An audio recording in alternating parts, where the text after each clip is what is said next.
How to change the FTP user quota in cPanel. You can increase or decrease the FTP quota. You can also use an unlimited FTP quota. Log into your cPanel account and you will be on this page. Go to the Files section and click the FTP Accounts. Now scroll down to the FTP Accounts section. Here, locate the FTP account whose quota you wish to change. Then click the Change Quota.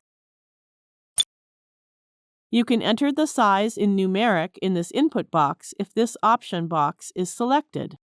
You can also change it to unlimited by clicking this Options button for unlimited. After making the desired changes, click the Change Quota button. The quota has been changed. Thank you for watching.